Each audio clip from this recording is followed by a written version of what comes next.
Hi guys, today I'm here with Vanessa Lian. She's the amazing designer that has made all these beautiful jewelry designs that I'm wearing. Well, thank you so much for having us here in Brooklyn, her studio. Super, super lovely. Where do you find your jewelry inspiration? Well, thank you for coming. My inspiration really comes from lots of different places. So I grew up in Vancouver, so I have the Pacific Northwest. I really love texture, so the studio is awesome because there's lots of textures everywhere. And then from women, so I've always been inspired by women wearing jewelry, and from a very young age I have always loved jewelry. So I remember like playing in my grandmother's jewelry box and trying on different jewelry, and like it would be different personalities or characters, or like these earrings would be a teacher, or and so I knew the power that jewelry always held, and so I feel like I'm really inspired by women like I see on the subway, and powerful, beautiful, like necklines that are really interesting, and then somehow it gets distilled, and I create an idea, and then often I sort of tweak and finalize my designs on the jewelry bench. So I'll like have an idea and do some drawings, and then once I'm actually there, you know, with my torch and soldering, and I'll find a new way to make something, or I'll make a mistake that ends up being a happy one, and I feel like that final touch happens when I'm actually creating it.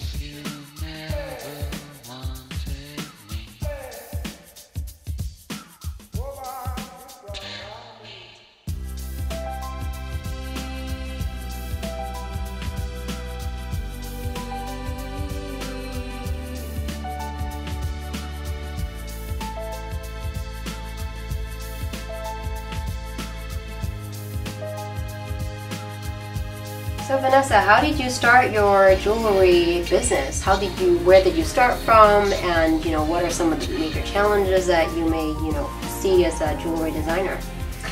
Well, it's a little bit hard for me to say when I started because I've been making jewelry since I can remember. So I always loved jewelry and always wanted to make it, and started making it, like doing beading when I was probably 7. I made like Fimo necklaces that I sold at my elementary school. Nice. And then I really started after I graduated from college, and I took some classes with some local goldsmiths. So I really wanted to like not just do beading, but really I wanted to do more of the metal work and fine jewelry, and I had all these ideas of like things I wanted to put together, but I had to like make the pieces in order to do it. So I took some classes with local artisans in Vancouver, and it turns out my dad's a dentist, so he had a lab where he made gold teeth in our basement growing up.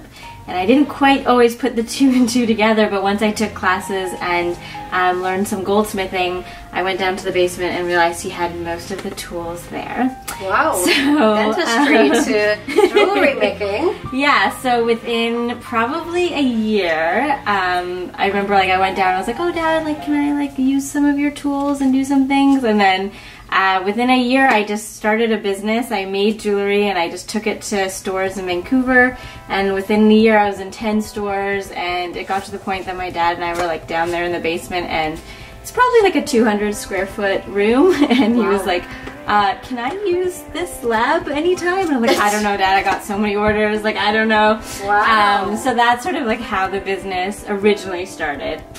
That is so cool. Yeah, and then after that I applied to FIT and moved to New York. So then I really started like formal training in jewelry, and then worked as a goldsmith for 6 years at a fine jewelry company, and really like honed the skills, because I feel like with jewelry especially, it's like the more you do it, the better you get. So that is sort of how that worked. And then Vanessa Lian, as it is now, I started officially about 2.5 years ago. In New York City? In New York, yeah. Okay. So tell me a little bit about how you started using your dad's dentist tools, making gold teeth, into, making jewelry, and how do you go into store? Like you go and basically it's like, I make jewelry, can I sell it at your store? Yeah, I feel like when I first started, I didn't know what I was doing at all, which I feel like was almost a blessing in disguise because I didn't know how the industry worked. I didn't know, you know, the formal avenues, and I literally just went into the store and was like, I make jewelry, would you guys want to sell it? And showed it, and they're like, yeah, we do, we really like this.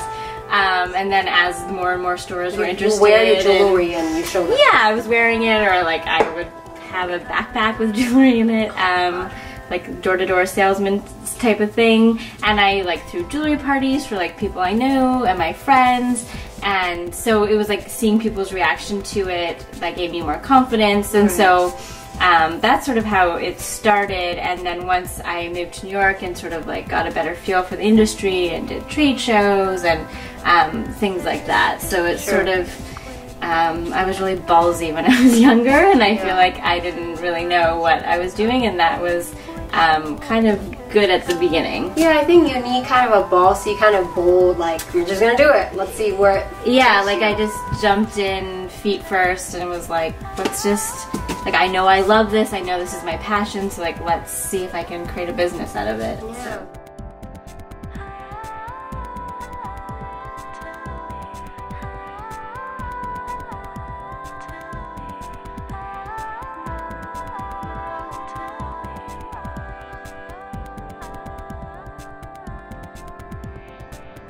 So Vanessa, I know that one of the more signature jewelry pieces that you make are these signet rings with your mantra.